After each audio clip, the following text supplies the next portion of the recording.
This is the Station for Negotiation podcast, episode number 55. My name is Gene Killian. I've been a lawyer and professional negotiator for 40 years.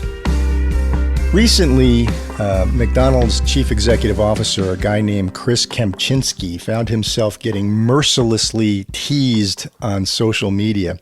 And it started because he posted a LinkedIn video of himself touting McDonald's new hamburger, which is known as the Big Arch.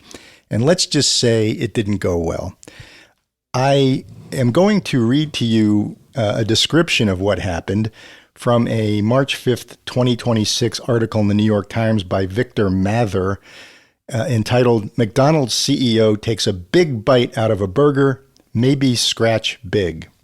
And here's what Mather wrote. He wrote, "When the McDonald's chief executive, Chris Kempczinski, posted a video of himself eating lunch last month, it was not the burger he was promoting that drew attention. It was how he was eating it with, shall we say, a lack of gusto." For Mr. Kempczinski, there was no huge bite followed by performative licking of the lips or rubbing of the tummy. Nope. He bit into the burger tentatively, almost primly. It gave not, "I can't wait to devour this delicious fast food item," but rather, "I am contractually obligated to perform a particular action here, and I am not especially delighted about it." Afterward, he held up the burger for viewers, revealing a missing nibble, and defying what everyone had just seen, declared, "That's a big bite for a big arch." Mr. Kempczinski's seeming lack of passion for what he described as, quote, "this product," close quote, drew a snarky response, and not just from the social media crew, often ready to be critical of anything. "We all know that you didn't eat the rest of that, buddy," one commenter wrote. "Blink twice if you were being held against your will," said another. It also invited shade from some competitors and other corporations. A Burger King account wrote in an Instagram comment, "We couldn't finish it either." And Wendy's mused, "There's lots to unpack here." Jack in the Box said, from one CEO to another, "Eat your product." So, let me ask the following question. Or I'm going to ask the following question, which is, from a communication and negotiation standpoint, what was the problem here? And it comes down to this. Authenticity and credibility are essential to any persuasive communication and to good negotiation. We're going to post the video or link to the video in the show notes. When you have a few minutes and you're in front of a screen, take a look at it, because I'd like you to take a look at it and see if you can identify where the credibility breakdowns take place. When you start to watch it, the first thing you're going to notice is the setting of the video. And for that, I'm going to turn to an article by Megan McArdle in the March 15, 2026 Washington Post, because she describes it so well. The title of the article is "An Epic Fail by McDonald's Turned into a Marketing Win." And we'll talk about the marketing win in just a bit, but here's what Megan McArdle writes about the video itself. In a video, Chris Kempczinski sits in what appears to be a workplace break room, faux marble table, nondescript blonde wood cabinets, acoustic tiles on the ceiling. In front of him is that staple of break room lunches, the McDonald's burger and fries. Like the room, Kempczinski is tidy and ordinary looking in a V-neck sweater and collared shirt. That's how McArdle describes it, and it's a pretty apt description when you see the video. But with that setting in mind, I want to go over the words that Kempczinski actually used in the video. See whether, just listening to the words, you can spot the disconnects from a credibility standpoint. Here's what he says. He says, "Chris K here. You've heard about it. Here it is, the Big Arch. This is something that we have tested already in Portugal, Germany, and Canada. I love this product. It is so good. I'm going to do a tasting right now, but I'm going to eat this for my lunch, just so you know." So here we go. First, holy cow, God, that is a big burger. We've got a very unique kind of sesame poppy sort of bun. On it, we've got 2 quarter-pound patties, a delicious big arch sauce, and of course, some lettuce. So, there's so much going on with this. First of all, let's try to get this thing. I don't even know how to attack it. It's got so much to it. Oh, there's also some crispy onions on here as well. Let's see those kind of coming out. All right, the moment of truth. And at this point, he takes a very small bite of the burger. You'll see it on the video. I don't even know if he got into the hamburger. It looks like he just kind of bit off the end of the bun. That is so good. That's a big bite for a big arch.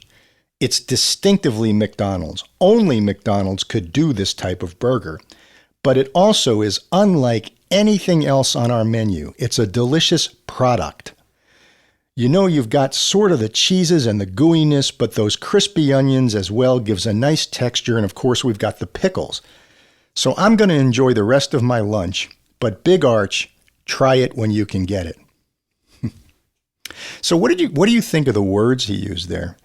After all, he's negotiating with buyers of his new sandwich, so he's trying to get people to buy the sandwich. What do you think about the words he used? I have thought about it. Let me flag a few items from a negotiation perspective. And first, as I already said, authenticity and credibility are the cornerstones of effective communication and negotiation. Now, let's think about that in the context of this video.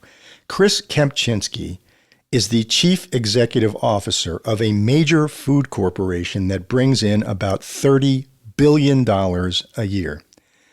His annual salary is about $20 million. He's a graduate of Duke and the Harvard Business School. And when you see the video and look at it, he looks like he'd be much more at home on the first tee of a fancy country club than at a McDonald's restaurant. So when he tries to act like he's just an ordinary guy in the break room having lunch, right there you have a credibility disconnect right off the bat. If you want to persuade someone, be authentic. So suppose instead of leading with, it's Chris K here, trying to act like he's your chum, and talking about a product that they had tested in Europe, suppose he had opened with something, a little bit more authentic. Suppose he had said, "Hi, I'm Chris Kempczinski. I'm the Chief Executive Officer of McDonald's. To make sure that we're providing you with the best food possible, I sometimes like to visit our restaurants and see what's going on out there. So I'm in one of our restaurants in Waukegan, Illinois today, and I'm going to try out our new burger, the Big Arch, for you. I've heard from our employees and from my friends that this sandwich is delicious. I can't wait to try it, and I want you to watch me try it so you get my honest reaction." Now, if he had said something like that, it would have been a more authentic opening. He wouldn't call himself Chris K like he's a guy hanging out on a street corner, and he wouldn't run away from who he actually is, which is the boss of this corporation. Let me give you a couple of examples of authenticity from the real world that kind of tie into this. Years ago, I had a boss named Bill Hart, who was a very good lawyer, and we were lawyers together at a big New York law firm. I left that big law firm and eventually started my own small practice. Bill also left the firm and he started his own small law firm. And I was talking to him once, asking him how things were going, and he had landed a major corporation as a client for his small law firm, which was interesting. Because I said to him, how did you do that? Because most of these large corporations want to hire big law firms for the cachet and the resources. And he told me something interesting. He said, I got introduced to the general counsel of this corporation by a mutual friend. I set up a meeting. I went in and I was talking to the guy. And about halfway through the conversation, the general counsel said, Bill, I really like you. I think you're smart. Your reputation precedes you. But here at this corporation, I only hire big law firms because we need the resources. And I want the other side to know that we're serious. And Bill didn't run away or pretend that he had massive resources. He said to the guy, "Let me ask you this. If you hire a big law firm, how many people do they assign to your case?" And the general counsel said, well, normally it's one partner and one associate. That's basically our billing guidelines. We like to stay lean. And Bill said, well, you know what? I can give you one partner and one associate. We have the lawyers for that. And in fact, I'm going to be the partner supervising everything we do. And when you call me with a question or to give me some information, you're going to get me on the phone through my direct line. You don't have to go through gatekeepers. I'm the one who's going to be running your case. And not only that, we can do this in a way that's really efficient for you. First of all, we have more trial experience, or as much trial experience as anyone you're going to talk to. And second of all, our hourly rates are going to be lower than the big firms, so you're going to get the same service at a discount. And you know what? That approach worked. The general counsel hired Bill's firm, and for several years, this company was a major client of that firm. And how did that happen? And I think it happened because Bill was authentic. He didn't run away from who he was. He didn't try to pretend that he had all these resources. He just told the guy, I can do exactly what they're doing. Here's how we'll do it, and it's going to be more cost effective for you. He didn't try to avoid the situation. In fact, he turned what people might think is a disadvantage, the small size of his firm, into an advantage. And he did it in a very authentic, convincing way. So if you're a small business, be a small business. You don't have to pretend that you're a big business. Just be authentic. It doesn't matter how much money you have, obviously, you can still be authentic.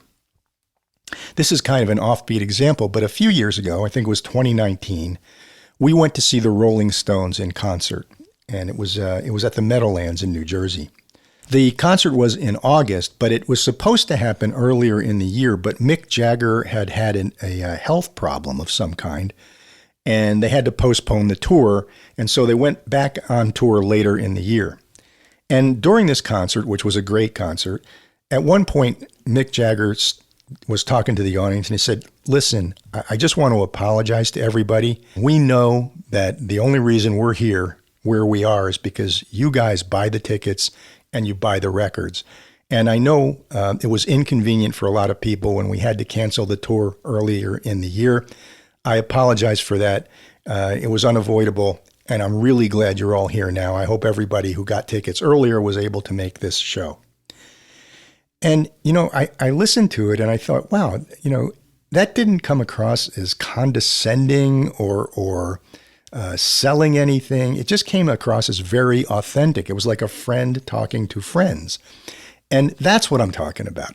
Whatever communication you make to the people who are your customers, your clients, or your prospects, be authentic.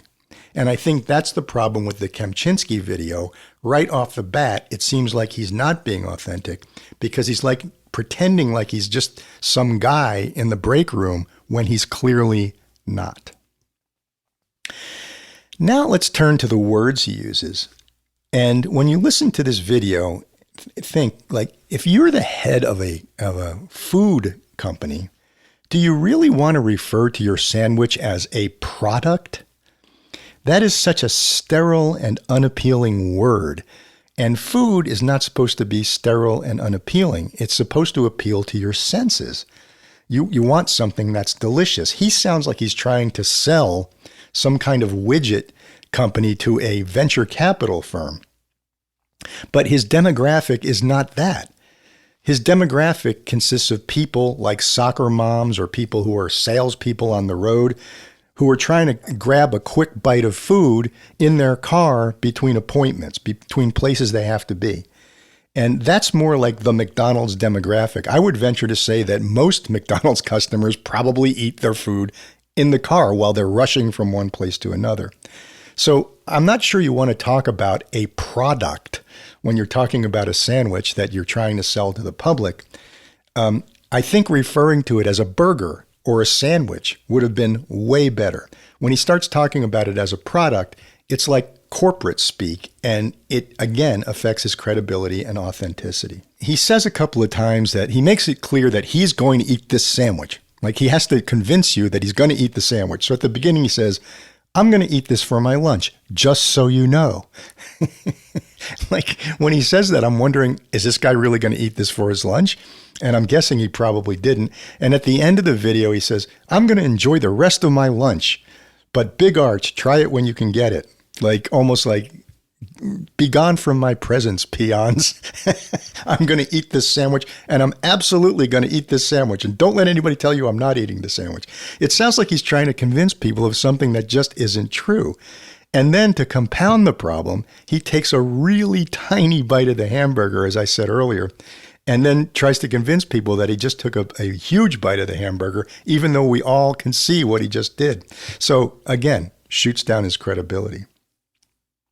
He also talks about how this product has been tested in Germany and Canada and Portugal. Well, let me ask you this. Who cares, right? Anytime you're engaged in negotiation or communication, one question on your mind has to be, who is my target audience? And that's who you need to be talking to. Again, this sandwich, McDonald's food, is for people who are usually people who are in a hurry. They're grabbing a quick lunch. They're as I said, in the car on the way from one appointment to another. They have to go pick up the kids from soccer practice, or they're taking the kids to grab a quick bite on the way to soccer practice. So those are the people you're trying to appeal to, and they don't care whether your product was tested in Portugal. All they care is it reasonably priced and does it taste good? Let me give you an example of how people lose sight of the audience they're trying to persuade from the law world. Okay, so as you probably know, mediation is basically a facilitated negotiation. Two sides have a dispute, or two sides are trying to negotiate some sort of agreement, and they bring in a third party as a neutral whose job it is to try to push them together, to try to ask right questions, and to try to coax them into an agreement or a negotiated resolution. And lots of times when I get involved in a mediation, just because of the nature of my practice, it's usually a fight with an insurance company trying to get them to pay a claim, and they're trying to say the claim isn't covered. And some of those cases can involve a lot of money and get pretty contentious. And so we end up in mediation. And what happens invariably if we have a joint session in the mediation, which some mediators don't have anymore? They just put you into breakout rooms right off the bat. But we have a joint session, and I listen to the other side basically try to portray my client as just horrible people, just a terrible company that did bad things. And they're talking to the mediator as though the mediator has the power to make a decision of some kind. But the mediator has no power. The mediator can't issue orders. The mediator can't issue a decision. The mediator is only there as a coach to try to coach the two of you into a negotiated resolution. So the lawyer on the other side is trying to persuade the mediator of the righteousness of his or her cause, but the mediator is not the person you have to persuade. Your audience is my client. You're trying to convince my client, the person with the pen, to enter into an agreement with you. And if you sit there talking about what a horrible company my client is, or a horrible person my client is, do you think you're getting closer to an agreement or farther away? And that's the problem. It's kind of the problem with the Kemchinski video. You lose sight of who your audience is. So the first thing you have to consider in a negotiation, who am I trying to persuade here? Who's the person with the pen on the other side? Keep that clear in your mind, and that's the person you have to address. Another problem with Kemchinski's video is there's logical inconsistency in it. At the beginning, he says he loves the product. He loves the big arch. But then he spends most of the video acting like he's never tasted it before. He's like, this is delicious. Ooh, look at the onions. Ooh, look at the pickles. Ooh, look at the lettuce. Like he's never had this before. He doesn't even know how to attack it, he says, because it's so big. Well, which is it? I mean, if you love the product, that means you've tasted it before. So pick a lane. Either you've tasted it before and you like it, or you haven't tasted it and you're going to try to convince us that it's delicious. It can't be both. Either you've had it before or you haven't. And that kind of logical inconsistency gets picked up on by people, and it affects credibility. Another thing I noted, and a lot of people noted this on social media, and it's actually funny, but remember something, when you have videos and pictures, people are going to notice the smallest things. When you look at the video, if you look at the video, he's in this room. He's got a carton of French fries, a drink, and the sandwich carton in front of him. And he taps the sandwich carton, talking about how great this is. Then he opens it, and he's got the hamburger in his hands. And you can see the French fry carton, right? But as the video goes on, later in the video, there are more French fries in the carton at the end than there were at the beginning. And people notice things like this. That's either a production error or a troll. I'm thinking it's a production error. In any event, it affects credibility, because when people see things like that, they go, oh, come on, man, this guy's just trying to pull the wool over our eyes with everything he does. And so any message, you have to be very careful about what you're presenting to your audience. So those are the main problems I see with the words he used to communicate and the setting he communicated in. But here's the funny part, or I should say the ironic part. Despite all the mistakes that were made in the video, despite Chris Kempczinski's credibility and authenticity issues in the video, you have to wonder whether Chris Kempczinski and the McDonald's social media team are crazy like foxes. Because this video went insanely viral over numerous social media platforms. Everybody was talking about it on social media. I shouldn't say everybody, but a lot of people were talking about it on social media. And as a result, everybody learned about the Big Arch sandwich. And I saw a bunch of social media posts saying that basically the video was silly. You know, Kempczinski was not believable, but the sandwich itself looked good and they were going to try it. So who's the dummy here? Maybe it's me. But here's what Megan McArdle wrote in her Washington Post article, which I thought was really apropos. She writes, "Sure, we were laughing at him, but every reaction video or parody drove home the message that McDonald's has a big new burger on the market, a message I'd never have heard if I hadn't seen so many people making fun of the CEO. I would have eaten a Big Arch for dinner tonight, for research purposes, of course, if my column writing duties hadn't chained me to my desk." Such viral moments are marketing gold and at a bargain price. However much McDonald's spent making that video, it probably only amounted to a fraction of the cost of producing a traditional ad, much less of blasting it into our consciousness in a prime time loop. Corporate America's problem is that such moments are wildly unpredictable. If you want brand awareness on the cheap, you are dependent on the kindness, or more likely unkindness, of strangers. Wow, that's really well put. It's really well put. So, this is an offshoot of a theory some people have that any publicity is good publicity. But the fact is, this is absolutely true. People were making fun of him, but every time they made fun of the video and they reposted the video, everyone looking got a look at the Big Arch sandwich, which was the whole goal of the marketing campaign. So, having talked about the problem and taken a look at some of the issues we see with the video, what are the key takeaways from this story for negotiators and communicators? And here are a few to think about. First, the outcome is what matters. Even if things go badly wrong during a negotiation, communication-wise, that's never the end of the story. Outcome beats intention every time. And until somebody says no to you, and maybe even then, if it's not a final no, you are still in the game. So if you make mistakes in a negotiation, don't beat yourself up. Just stay focused on the end game. In this particular case, ridicule equated with distribution of the message. So it's an amazing result from a video in which the message wasn't great. Here, parody was amplification. And it's quite amazing the way it turned out.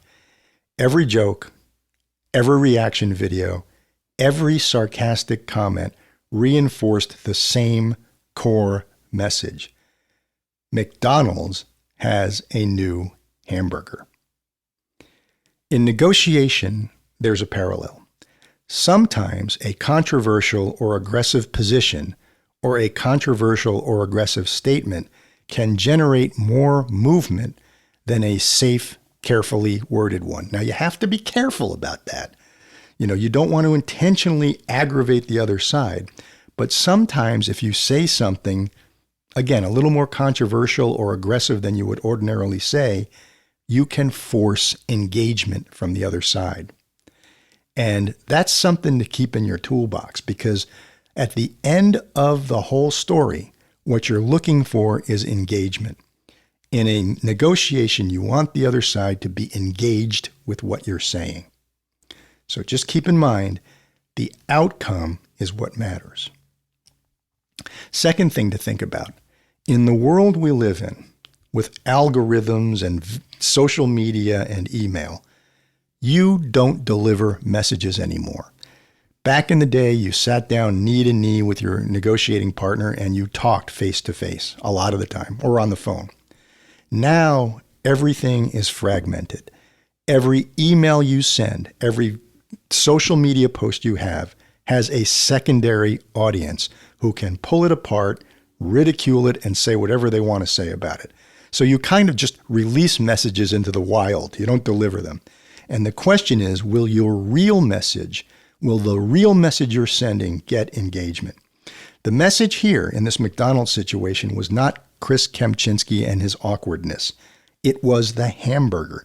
And millions of people learned about the hamburger because of this viral video. So, whatever you're trying to sell, keep its benefits front and center in your messaging. Design your messages to create engagement. The last lesson that I think we can learn from this episode is something that I've mentioned several times earlier today, which is always be authentic. If your negotiating partner or if your negotiating teammates sense hesitation in the sense that you don't fully believe your position, you lose credibility immediately. It can take a long time to build up your credibility account, and you can lose that account literally in seconds if you do the wrong thing. And here you have to wonder whether it was the wrong thing, because as I said, the campaign turned out to be a success for McDonald's in the sense that it accomplished what it had set out to do, which was to make everyone aware of this hamburger.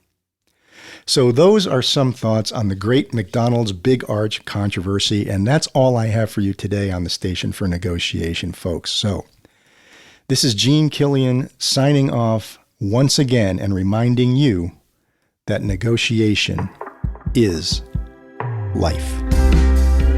Hey, thanks for listening to the Station for Negotiation podcast. Until next time, you can keep up with us on social media at the following places. On X, formerly known as Twitter, it's at STN4Negotiation. That's at STN4Negotiation. On Facebook, you can hit us up at facebook.com/Station4Negotiation pod. That's facebook.com/Station4Negotiation pod. Over on Instagram, you can reach us at Station4Negotiation. Again, that's at Station4Negotiation. On LinkedIn, Station4Negotiation podcast. Again, that's Station4Negotiation podcast. Over on YouTube, we're at Station4Negotiation. That's at Station4Negotiation. If you want to shoot us an email, you can do that at Station4Negotiationpod@gmail.com. That's Station4Negotiationpod@gmail.com. So we'll see you next time on the Station for Negotiation podcast. And until then, remember, negotiation is life.